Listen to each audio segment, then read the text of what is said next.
হাদির উপর হামলা বাংলাদেশের মানচিত্রের উপর হামলার সামিল। ইন্ডিয়াতে বসে ইন্ডিয়ার সাথে তাল মিলিয়ে আধিপত্যবাদ বিরোধী নেতৃত্বকে তারা টার্গেট কিলিং এর মাধ্যমে দুনিয়া থেকে বিদায় করে দেওয়ার পরিকল্পনা নিয়েছে। যেদিন তফসিল ঘোষণা করা হলো, পরের দিন জুলাইয়ের সম্মুখ যোদ্ধা নতুন প্রজন্মের প্রেরণার প্রতীক আধিপত্যবাদ বিরোধী শক্তির বলিষ্ঠ কণ্ঠ হাদিকে হত্যা করার জন্য গুলি বর্ষণ করা হলো।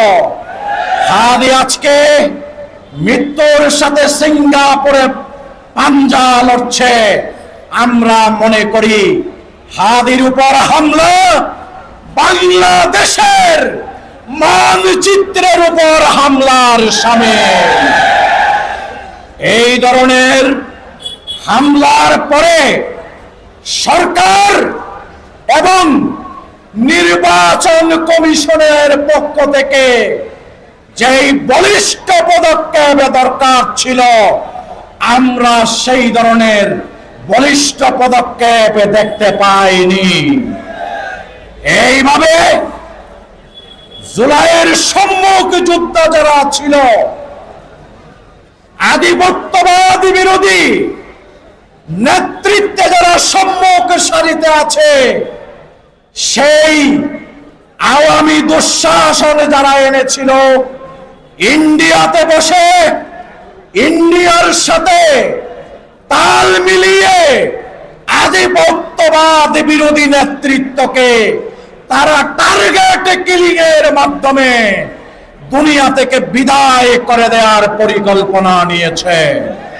আমরা স্পষ্ট বলতে চাই, জুলাই গণঅভ্যুত্থান যেই নতুন বাংলাদেশ তৈরির জন্য সংগঠিত হয়েছিল, এই নতুন বাংলাদেশ গঠনের পথে সকল ষড়যন্ত্রকে রুখে দিতে আমরা আবার জাতীয় ঐক্য গড়ে তুলব।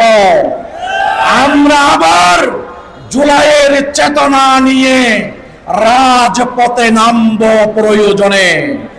আমরা আজকের এই বিশাল জনসমুদ্র থেকে তারুণ্যের শক্তিকে বলতে চাই, তোমরা রক্ত দিয়ে, জীবন দিয়ে, পঙ্গু হয়ে যেই বাংলাদেশের স্বপ্ন দেখেছিলে, সেই স্বপ্ন ধূলিসাৎ করে দেওয়ার জন্য নতুন করে ষড়যন্ত্র শুরু হয়েছে।